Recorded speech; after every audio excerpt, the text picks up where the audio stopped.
Quiero empezar con una arquitectura. La arquitectura nunca es mutual. Y lo que significa es de que todo edificio predica algo. Nuestros edificios hacen nuestros valores visibles, ¿correcto? Los edificios te dicen que una cultura quiere, ama, adora. Una corte te dice que justicia es importante. El estadio te dice que los atletas y la competición y el entretenimiento importa. El mall, donde uno te dice que el consumir es importante. Y en los tiempos de Jesús, en la temporada primera, no había un edificio que predicaba tan alto y tan fuerte en Jerusalén. Y esta era la arquitectura, todas las paredes, todos los campos, todos los barandales, todos predicaban lo mismo, que Dios es santo y que la gente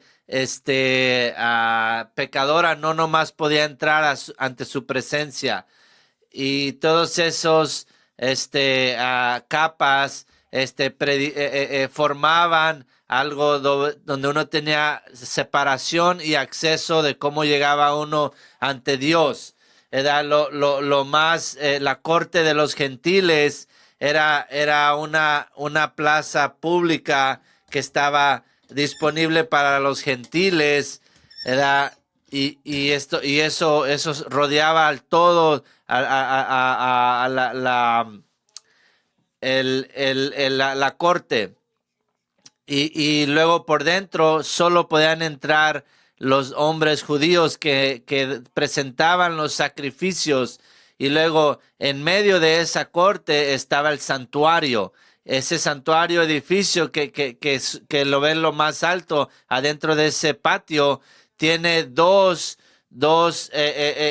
entradas. Se da el lugar santo donde entraba el sacerdote y presentaba sus incensos y luego había un velo donde separaba el lugar santo hacia el lugar santísimo, donde moraba la presencia de Dios. Y es donde estaba lo que le llamamos el asiento misericordioso. Y solo un hombre una vez al año podía entrar atrás del velo y entrar al lugar santísimo. Solo en el día, ese día específico. Y tenía que cargar con él la sangre de un cordero puro que había sido sacrificado por toda la nación. Y todo esto es la arquitectura de un sacrificio, de algo como la gente pecadora podía entrar ante el Dios Santísimo. Y aquí es donde Jesús empieza su historia que nos va a compartir. ¿Están listos? Si pueden abrir su Biblia a Lucas 18, capítulo 18, del 9 al 14. Esto es lo que Lucas ha grabado, inspirado por el Espíritu Santo. Algunos que confiando en sí mismos se creían justos y que despreciaban a los demás. Jesús les contó esta parábola. 2 hombres subieron al templo a orar. Uno era fariseo y el otro recaudador de impuestos.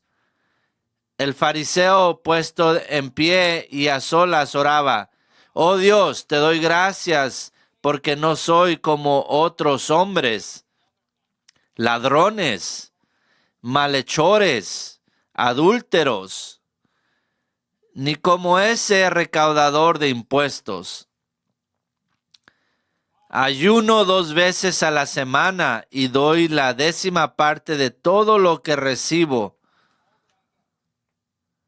En cambio, el recaudador de impuestos, que se había quedado a cierta distancia, ni siquiera se atrevía alzar la vista al cielo, sino que se golpeaba el pecho y decía: oh Dios, ten compasión de mí, que soy pecador. Les digo que este y no aquel volvió a su casa justificado ante Dios, pues todo el que a sí mismo se enaltece será humillado, y el que se humilla será enaltecido. Esta es la palabra de Dios. Amén, iglesia. Pueden sentarse. Jesús nos dice una historia sobre dos hombres, dos oraciones y dos veredictos. Dos hombres que llegan al mismo templo, pero solo un hombre camina por la puerta donde es recibido por Dios. Y hay que empezar donde Jesús empieza con estos dos hombres. Y antes que lleguemos a esos dos hombres, quiero decirles que Lucas no solo nos lleva a esa historia, ¿verdad? Él identifica a Jesús como que en el versículo 9 que Jesús les contaba esta parábola, ¿verdad? Y Jesús está apuntando hacia la gente que confían en sí mismo nomás y que desprecian a los demás. Y conforme entremos a esta parábola, hay que saber qué es una parábola. Jesús enseñaba con parábolas. Parábola es simplemente una historia que revela la realidad espiritual. Y Jesús usaba parábolas como espejos. Son historias que reflexionan el corazón. Cuando cuando ves una parábola, no solo miras un carácter, una personalidad, sino a ti mismo. Y aquí vemos que Lucas apunta algo entre el orgullo y cómo sabes si eres orgulloso o contienes algo, ¿verdad? Y te tienes que hacer un diagnóstico. Si tú solo piensas en ti mismo, ¿verdad? Fíjate si tú ves que, cómo te ves a ti mismo, ¿verdad? Jesús está viendo que el orgullo y el pensar en ti mismos nomás mente, es como el matrimonio, ¿verdad? Si solo estás pensando en ti mismo y no en los dos, ¿verdad? Estás como espiritualmente ciego. Y Lucas dice que Jesús menciona esta parábola a aquellos que solo confían en sí mismos, ¿verdad? Tienes confianza en ti mismos, en tus propias, lo bueno de ti. Y Lucas y Jesús están identificando a gente como algo que está continuamente siguiendo y la gente que dice: yo vivo mi vida a conforme yo piense que esté bien. Lucas pudo haber usado una palabra diferente para describirlos. Él pudo haber dicho el orgulloso. Pero igual se puede conectar a una palabra de fe, ¿verdad? Y yo pienso que Lucas lo dice de una forma sabiendo, ¿verdad? Porque esta gente tiene fe, pero la tiene como en una dirección mala, no solo hacia arriba, sino como que da vuelta y se voltea hacia otro lado, no va hacia Dios. Y es lo que a veces se puede entender como un suicidio espiritual, ¿verdad? Y aquí volvemos y queremos ver que la fe y la confianza tiene que ser guiada hacia Dios, y ahí empieza en el arrepentimiento, en la confianza hacia Dios. Está apuntando hacia aquellos que piensan que son buenos, que ellos mismos tienen la sabiduría que no viene de Dios. Y no explica tanto como un hecho, pero cómo estoy parado, cómo estoy firme. Y esta gente que está escuchando esta parábola, y que entiende, son gente que entienden que el juez los ha declarado, ¿verdad? Y mucha gente piensa, claro que voy para el cielo, ¿verdad? Y en el versículo 9, Lucas está explicando a aquellos que se sienten ser justos y aquellos que Dios declara justos, ¿verdad? Y en toda la humanidad vemos que hay una justicia humana que nosotros pensamos que podemos a llegar por nuestros propios hechos o nuestras propias acciones, y luego vemos una justicia que es divina, ¿verdad? No es algo que uno puede alcanzar, sino que se nos es dada, ¿verdad? Por misericordia, ¿verdad? Una se cae enfrente de la cruz y están, aquí Jesús empieza en el versículo 9, dice, dos hombres subieron al templo a orar, uno era fariseo y el otro recaudador de impuestos.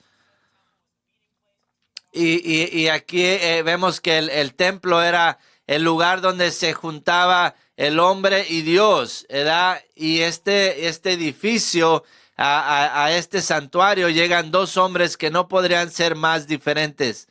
Primero, hay que empezar hay que ver al fariseo. En ese tiempo, en esa cultura, el fariseo se miraba como el ciudadano perfecto, ¿da? Amaba la palabra de Dios, eran los conservadores de esos tiempos, querían conservar la pureza, querían mantener Israel santo, querían conservar esa identidad sobre la nación, querían resaltar sobre ese imperio romano, y en muchas formas eran admirables. Eran casi lo de hoy en día, que mucha gente busca para que les enseñen el camino de Dios y les enseñen. Y estos fariseos en algún punto perdieron el camino. Y el colectador de impuestos, el recaudador de impuestos, es totalmente lo contrario. Es como lo de hoy en día, un judío que trabajaba para el gobierno romano, que exprimía o oprimía a sus propios amigos, familiares, a gente de la comunidad, quitándoles dinero por los impuestos para Roma, y a la misma vez agarrando dinero para él mismo. Era como un traidor, ¿verdad? Porque era alguien que era corrupto. A él nadie lo quería, a él lo habían puesto como alguien ya perdido moralmente y espiritualmente. Si el espiritual, si el fariseo era espiritual, el recaudador de impuestos era lo contrario. Y desde la primera palabra, oración, Jesús nos confronta con con una frase donde dice, aquí ves a un hombre que tú confías para que ore por ti y te dé una sugerencia sobre tu matrimonio, y aquí está el otro hombre que no te quieres juntar. Y aquí Jesús voltea la historia y nos ve cómo vemos dos hombres y dos etapas que nosotros podemos llegar ante Dios, con dos diferentes ejemplos. Y volvemos de dos hombres a dos oraciones, ¿verdad? Nos volteamos. Y del 11 al 13, Jesús narra, dice, el fariseo puesto en pie a solas oraba, oh Dios, te doy gracias porque no soy como otros hombres, ladrones, malhechores, adúlteros, ni como ese recaudador de impuestos. Ayuno 2 veces a la semana y doy la 10ª parte de todo lo que recibo. En camino, el recaudador de impuestos no se había quedado a cierta distancia, ni siquiera se atrevía a alzar la vista al cielo, sino que se golpeaba al pecho y decía, oh Dios, ten compasión de mí, que soy pecador. Y lo contrario de estos dos hombres no pueden ser lo más perfecto, ¿verdad? Piensen en esto. En el texto original, los fariseos, su postura toma 7 palabras. Su oración toma 29 palabras. Y el recaudador de impuestos, su postura toma 29 palabras y su oración solo 7 palabras. Un hombre llenaba su oración con palabras y el otro, su arrepentimiento, ¿verdad? Y aquí vemos que no son tus palabras, sino tu corazón a la que Dios se fija. Fíjense a los fariseos. El fariseo, Jesús dice que él se ponía en su propia posición, ¿verdad? Eh, Aquí vemos que él se paraba él mismo, ¿verdad? Dice que se ponía de pie y a solas oraba. Y vemos que él liberalmente, él no solo entra y se mete a la oración, él se pone en una cierta postura. Él se pone como una estatua, como alguien que al centro para que lo miren. Y dice ahí a solas, y a la misma vez puede significarse que está a solas para que él ore a sí mismo, para él mismo. Él se aparta de los demás adoradores de Dios y él se pone a una distancia. Y igualmente se pone a una distancia ante Dios porque él quiere ser el centro de atención. Y Jesús le dice que él le da gracias a Dios de una forma equivocada. Él le dice, Señor, te doy gracias que no soy como... Empieza bien, Dios, te doy gracias, pero luego hace algo mal, ¿verdad? Primero le da gracias, eso es bueno. Y luego él solito se desvía. Dice que no soy como otros hombres, dice. Y eso a palabra de otros es como, como los despreciados o como los demás. Yo pienso que no soy como aquellos que no sirven para nada, ¿verdad? Estoy yo y luego están los demás. Hay orgullo lo que está después de su gratitud, enseña mucho orgullo. ¿Ve eso? ¿Se da cuenta de eso? Y él ora de una forma, le da gracias a Dios de que no es como los malhechores, los adúlteros o como ese recaudador de impuestos. Y lo interesante de esto, que las categorías que él usa, los tipos de pecadores, se van hacia la segunda parte de los 10 mandamientos. La primera parte es nosotros hacia Dios y la segunda parte es hacia los demás. Y él ora sobre las leyes como alguien que nomás está tomando inventario marcando la lista, ¿verdad? Como él diciendo, fíjate qué gran persona yo soy, fíjate esas cosas que no he hecho. Y la Biblia es claro de que Dios nos dio esas leyes para que nosotros veamos eso. Nos identificamos en Romanos 3:20, por tanto nadie será justificado en presencia de Dios por hacer las obras que exige la ley, más bien mediante la ley cobramos conciencia del pecado. Romanos 3:20.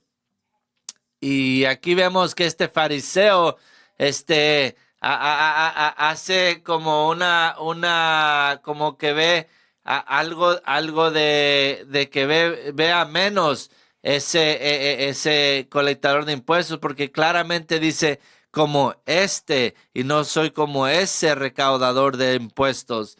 Y aunque el recaudador de impuestos está parado lejos, el orgullo todavía busca su forma de llegar hacia abajo, ¿verdad? y el estar seguro de sí mismo no puede respirar a esa altura. Y él se orgullece en su disciplina. Dice, yo ayuno 2 veces a la semana. Y las 2 veces a la semana es una referencia históricamente, los fariseos, era común que todos, que ellos fueran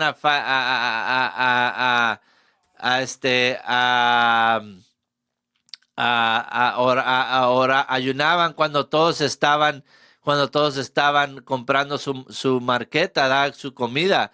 Y ellos se enaltecían y decían, yo no tengo que ir a comprar mandado porque yo estoy ayunando, yo estoy ayunando. Y aquí vemos que él prefería su sacrificio más que su arrepentimiento. Y dice, yo también doy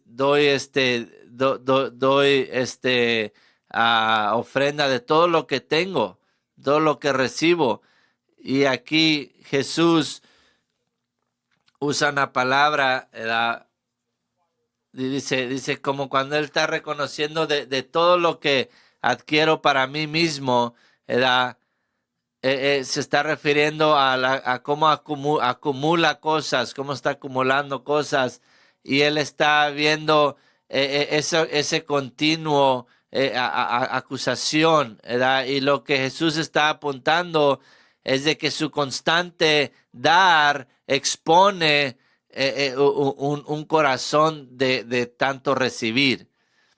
Y este hombre es lo que está enseñando, pues él está enseñando de que recibe mucho y luego se altiva en que da, pero nos enseña de lo malo de él, ¿verdad? Siempre está agregando, siempre contando, siempre se está justificando él mismo. Y ahora fíjese cómo el ofrendar tiene que ser más como algo un sacrificio, ¿verdad? Porque eso está reconociendo que tú eres nuestro proveedor, no el banco, ¿verdad? Pero para este hombre, el ofrendar es solo otra oportunidad para acumular más. Es como cada vez que yo doy un poquito más, él lo está viendo como que más se le va a dar.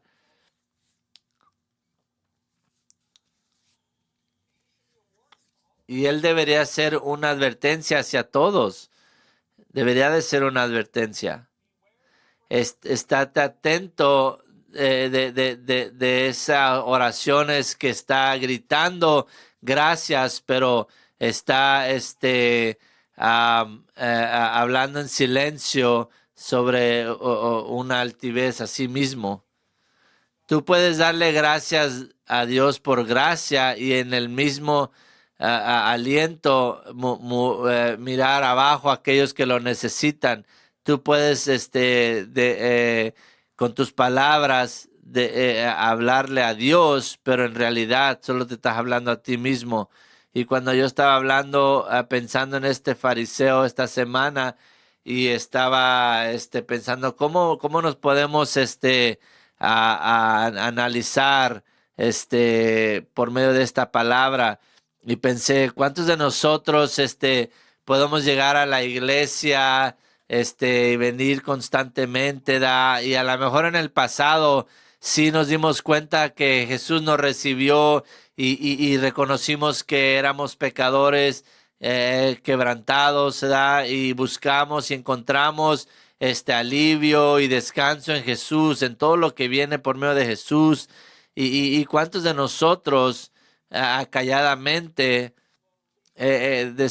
despacio, podemos llegar a solo a inclinarnos en algo en nuestro récord y calladamente decirnos, oh, gracias que no soy como aquella persona que lo tiene todo fuera de orden.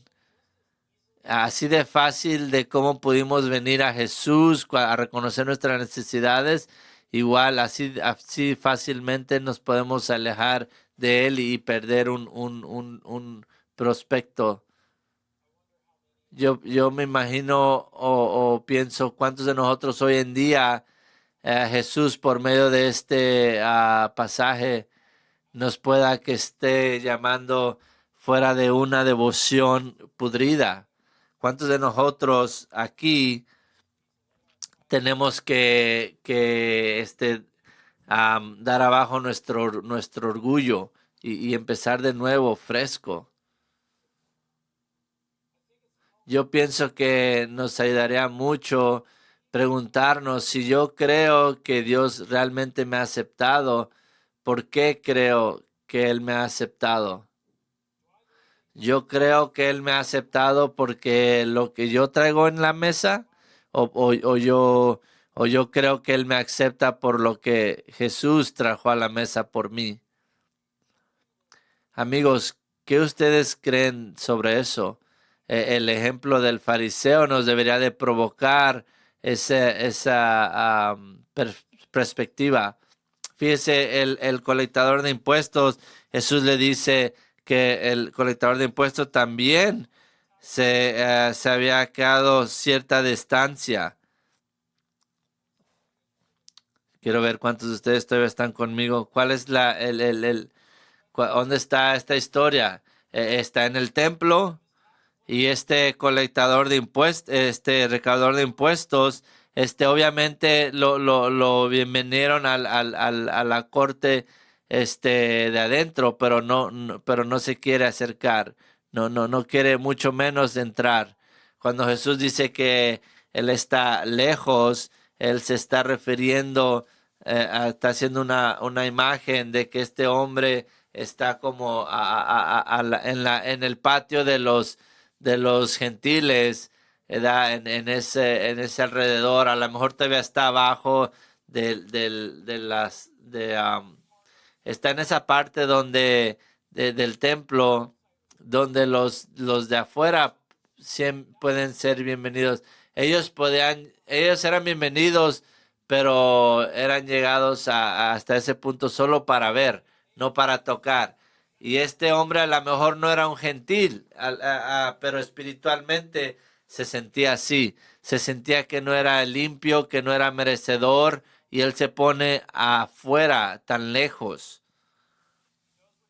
Él sabe lo que es. Él es un pecador.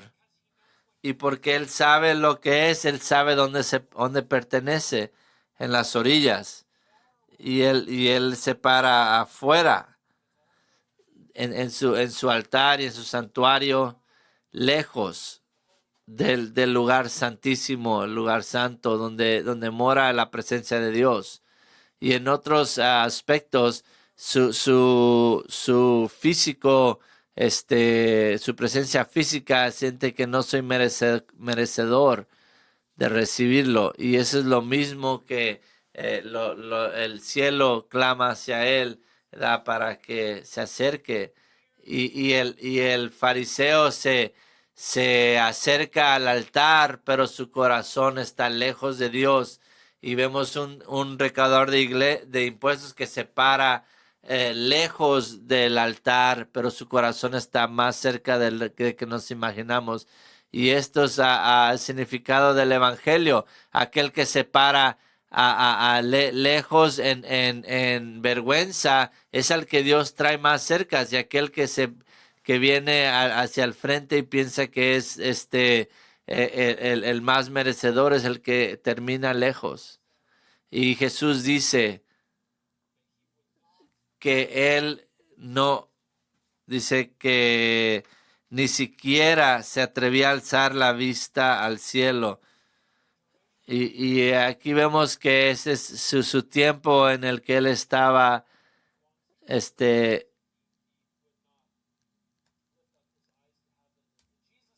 y Jesús le pone como una doble negativa, ¿verdad? Y hablaba sobre que no había ninguna forma de que él iba a levantar sus ojos hacia el cielo. ¿Te puedo preguntar algo? ¿Qué significa levantar los ojos hacia el cielo? ¿Qué representa eso? Eso representa una oración, ¿verdad? Él no se siente merecedor de alzar hacia su vista, ¿verdad? Jesús hace esto en los Salmos. Dice, y a las montañas levanto mis ojos, ¿de dónde ha de venir mi ayuda? ¿Verdad? Y este hombre no ni considera levantar su mirada hacia el cielo. Se siente muy sucio, tiene mucha vergüenza y su postura está predicando, está dándonos a ver su, su corazón. Y este es un hombre que está diciendo, soy un hombre pecador y no soy merecedor de acercarme hacia el Señor. ¿Cuántos de nosotros en algún punto en nuestra experiencia del cristianismo hemos tenido una experiencia donde el Señor remueve el velo, ¿verdad? Y cuando o nos abren los ojos y uno ve el pecado de cómo lo es y vemos el lugar santísimo de Dios, que Él es santo y a veces solo lo que podemos hacer es llorar. Yo he estado ahí y yo sé que muchos de ustedes han estado ahí. He estado, he visto hombres mayores a caerse de cara y llorar como niños, ¿verdad? Porque han visto la gloria de Dios y lo han dejado todo. El recaudador de impuestos está lejos. Él mira hacia la tierra irónicamente es ahí donde va a encontrar misericordia. Y dice Jesús que él se golpeaba el pecho. ¿Y por qué el pecho? ¿Verdad? Porque es ahí es donde mora el pecado, ¿verdad? Sus pecados, su mano, ¿verdad? Se golpeaba el pecho porque ahí es donde mora el pecado, en el corazón, ¿verdad? Y cada golpe reconoce ese clamor por una redención, y luego ora algo más puro, una oración pura en la Biblia. Dice, oh Dios, ten compasión de mí, que soy pecador. Y solo son 6 palabras en el griego, y es simple, es puro y es desesperadamente. ¿Quieres aprender a hablar a Dios? ¿Tienes una dificultad con Dios? Habla en tu oración, ora así, ¿verdad? Y aquí nos da ese ejemplo Jesús. Y fíjese cómo ese recaudador de impuestos no alega, o no le empieza a decir, si me sacas de esta, para la otra yo voy a ser mejor. Nomás sácame de esta situación y para la otra ya no vamos a tener el mismo problema. Nomás sácame de este problema. No hay nada de eso. Él identifica su realidad. Él lo confiesa ante Dios. Y en el texto original, él no dice, ten misericordia de mí, un pecador. Dice como aquí, pues, que soy pecador. Él no solo dice que Dios es misericordioso, pero su postura lo está diciendo, ¿verdad? Y lo más seguro en sus oraciones, él dice, ten misericordia de mí, ¿verdad? Es personal. Y esta palabra, piedad, ¿verdad? Ten piedad, ¿verdad? No significa sé bueno conmigo, trátame bien o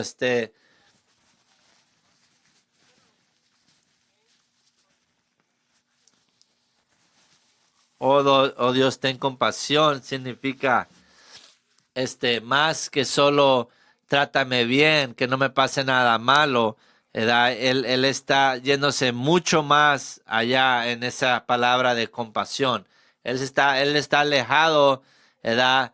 Y antes de él se levantan todas estas barreras de santidad, ¿verdad? Toda esta arquitectura de acceso, de está el espacio, está el altar, el santuario, está el velo. Hay tantas cosas, tantas barreras entre este hombre y Dios, se da, y gente, y a sacerdotes, se da, pero su pecado y más allá de esas barreras que están enfrente de él, pasando el lugar santo, pasando el velo en el lugar santísimo, está la presencia de Dios donde descansa sobre la misericordia, ¿verdad? Y solo un día a la semana entran ahí y solamente con esa sangre de un cordero puro, sin mancha. Y ese día a la semana, el día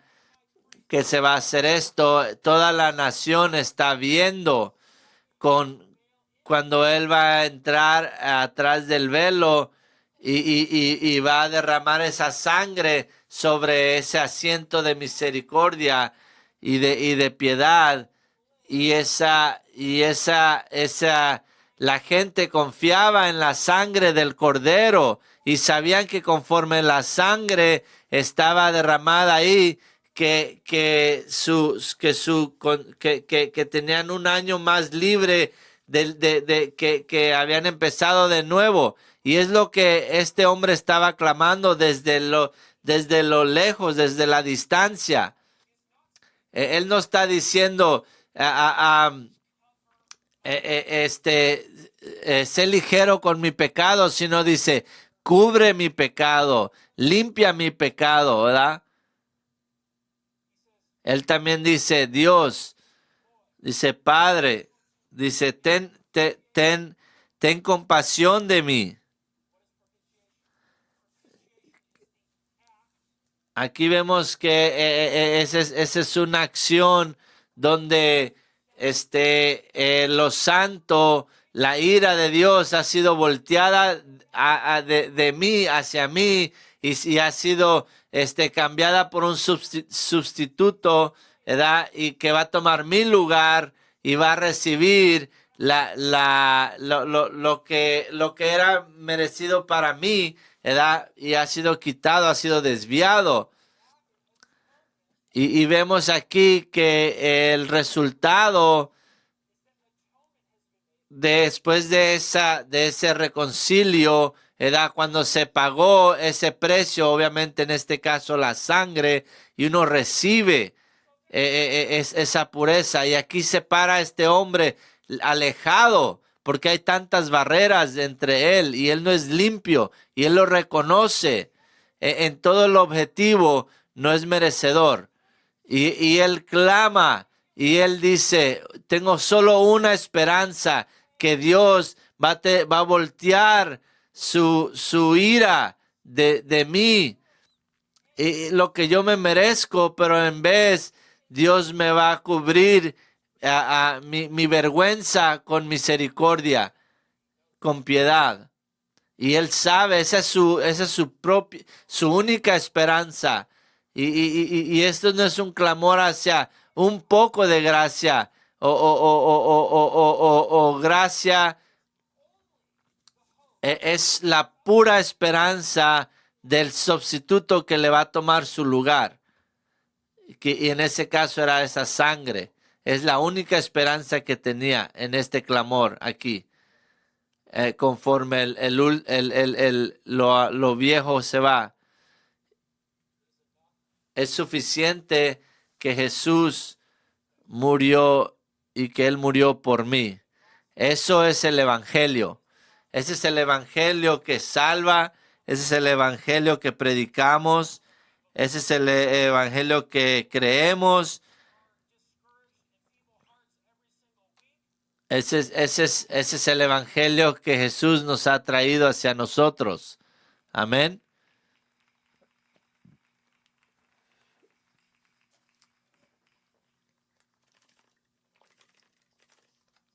Gloria a Dios. Jesús termina esta historia con dos veredictos. En el versículo 14, les digo que este y no aquel volvió a su casa justificado ante Dios. Hay muchos lenguajes en esta parábola que no son los vocabularios diarios. Esta palabra justificado, y ese es un lenguaje de la corte, ¿da? Esta significa que el juez te ha declarado inocente de todos los cargos. Y la justificación es un veredicto, no una emoción, no un sentimiento. Unos de nosotros no nos sentimos salvos, no nos sentimos santos, no nos sentimos justos. No importa cómo te sientes, es lo que Dios te ha declarado. Y si el Cordero de Dios ha declarado justo, puro, él te ha visto como que si nunca has pecado. En Romanos 4, ¿da? Que Dios justifica al impuro. Y el colectador el recaudador de impuestos se volvió justo porque él fue declarado justo, ¿verdad? Él clamó, ¿verdad? Y en este caso Dios declara eso. No tiene nada que ver con nosotros ganándonos, ¿verdad? El que no tenía pecado tomó todo pecado y reemplaza lo que él cambió, ¿da? Y eso lo recibimos por fe, por cambiar la esperanza y la confianza. Volvemos de confiando en sí mismo, en nuestras buenas acciones, y lo transferimos a confiar en Dios, lo que él ha proveído, en Jesús, en su sacrificio y en su vida perfecta. El recaudador de impuestos entró siendo culpable de lo que él reconocía, pero Jesús lo mandó a su casa sin culpabilidad, sin y la diferencia de estos hombres es dónde ponen su confianza. Uno la puso en Dios y otro en sí mismo. El que la puso en sí mismo se fue condenado, y el que la puso en Dios se fue libre de pecado, libre de ese sentimiento.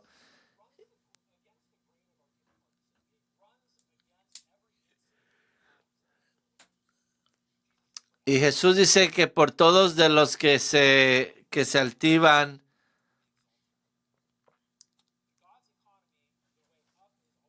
en la economía de Dios, caminar hacia arriba siempre es para abajo, pero el que siempre se humilla y se arrodilla es el que Dios altiva, es el que Dios sube. Y este es el reino de Dios conforme vamos siguiendo por el Evangelio de Lucas, ¿se da? Seguimos aprendiendo eso de Dios. Y yo quiero que miremos cómo esta parábola se lee por Jesús, para que lo miremos como un espejo, ¿verdad? Mis amigos, ustedes han de estar aquí esta mañana, este día, y a lo mejor estás pensando por mucho tiempo de que la respuesta de vida es ser una buena persona, y eso has hecho. hasta has pagado tus impuestos, no robas, mantienes bien las reglas. Y tú piensas, si hay un Dios, yo pienso que sí, probablemente hay un Dios. Él va a ver que yo he hecho lo mejor. Yo he hecho por la mayor parte un buen trabajo. Al fin del día sí me va a aceptar porque gracias a Dios no soy como la sociedad. Y amigos, si ese eres tú, en algún nivel Dios sí va a reconocer tus buenas obras, pero Él es bien claro en su palabra de que hasta tu mejor acción no vale nada, ¿verdad? Y el problema más grande de que si Dios te valora por tus hechos buenos, todavía tiene que ver los malos, ¿verdad? Y si Él es un juez justo, tiene que ver los dos lados de la moneda, ¿verdad? Y si un juez no quiere ver un juez terrenalmente quiere ignorar tus acciones malas nomás porque hiciste un servicio a la comunidad, eso no lo haría un buen juez, ¿verdad? Y todos vemos aquí que las ofensas siempre se ven hacia quién fueron hechas y aquí nuestros pecados son hacia Dios, ¿verdad? Hacia el Creador. Ese es lo primordial de nuestros pecados, que ofendimos al Dios Altísimo. Y los fariseos miraban eso también, pero él miraba que aquí el fariseo, sus buenas obras estaban manchadas, que no tenía necesidad de misericordia. Amigos, si tú estás aquí y ese te describe a ti con toda la sinceridad, quiero decirte que tus buenas obras no pueden salvarte. Tu moralidad no te puede salvar. Y si no ves tu necesidad sobre la misericordia, no lo tomes de mí. Compra una Biblia, abre esa Biblia, lee esa Biblia, mantén tiempo con Jesús y fíjate lo que Él dice y Él te va a decir la verdad sobre ti mismo. Porque aunque mires, hasta el día que mires esa necesidad por misericordia y por piedad, no la vas a pedir. Y a lo mejor estás aquí, eres lo contrario. A lo mejor estás aquí hoy y estás pensando, no hay forma de que Dios me va a perdonar a mí. A lo mejor el Señor te trajo aquí, es tu primera vez en la iglesia o en mucho tiempo y piensas, no hay forma que Dios me puede perdonar. A lo mejor eres cristiano por mucho tiempo, pero al fin del día solo dices, espero que sea verdad. Yo creo en la Biblia, en el Evangelio, no sé, o sea, dudo, hay algo en mi interior que duda. No sé si Dios pueda, perdonarme o salvarme. Y cada vez que llegas a la iglesia, te sientes alejado. Si eso te describe a ti, tú tienes que saber que Jesús dijo esta parábola por ti también. Él pudo ver escogido por este medio de esta historia, pero pudo haber escogido a otro pecador, pero decidió escoger un recaudador de impuestos, ¿verdad? Alguien la gente podía ver bien exactamente qué tan mal era. Y en realidad, y en realidad los recaudadores dispuestos en realidad sí eran todo lo que el fariseo le dijo a Dios que gracias porque él no había sido. A lo mejor estaba más peor que esos malos de ese tiempo. Y todo está, y Jesús dice, esa persona que todos identifican como lo peor de lo peor, Jesús le permitió volver a casa limpio. Y eso significa que nadie está tan perdido para Dios, que nadie está más allá de la misericordia de Dios. ¿Y cuál es la cosa que te está manteniendo a ti tan alejado de Dios? Es el pecado sexual que no puedes olvidar, un aborto que nunca has hablado, una, una infidelidad, a lo mejor una adicción que no puedes, pornografía, pastillas, alcohol, droga. A lo mejor es identidad, una vergüenza de algo que alguien te hizo, a lo que te has sentido avergonzado. Yo puedo seguir y seguir y seguir y seguir. Jesús dice que este recaudador de impuestos fue perdonado, y si él pudo haber sido perdonado, tú también puedes ser perdonado. La única persona que está más allá de la piedad es aquel que no la pide, que no la quiere pedir. Si tú viniste aquí y te sientes alejado, que estás muy lejos, entonces tú mira hacia esa cruz, y yo te prometo que su misericordia está disponible hoy en día. Romanos 3:25 dice, Dios lo ofreció como un sacrificio para obtener el perdón de pecados, el cual se recibe por la fe en su sangre. Así demostró su justicia, porque a causa de su paciencia había pasado por alto los pecados pasados. No una vez al año, pero por medio, por siempre. Y no solo fue puesta un poco, sino fue derramada. Su sangre fue derramada. Tú ya no tienes que pararte alejado con muchas barreras, porque por medio de su muerte y su victoria al, al vencer la muerte, el velo ha sido quitado, y la invitación está ahí. ¿Para quién? Para aquel que se humilla va a ser exaltado. Y Jesús nos dice que el camino hacia arriba es para abajo, y la puerta está abierta. Y la pregunta es, ¿vas a entrar? ¿Te vas a humillar? ¿Te vas a voltear de ese pecado? ¿Vas a clamar al Señor? ¿Vas a voltearte hacia Jesús? ¿Vas a confiar en Él? No en ti mismo. Vas a transferir tu confianza. Si no lo has hecho, amigo, yo te invito hoy. Hazlo hoy.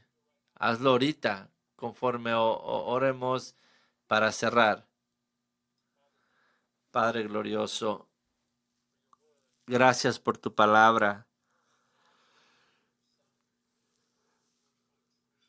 donde podemos llegar para conocer a tu Hijo, Padre. Redención, piedad. Padre, te pido por esta congregación, Padre. Padre glorioso, te pido que que motives a aquellos que necesitan ser motivados, aquellos que necesitan, Padre. eh,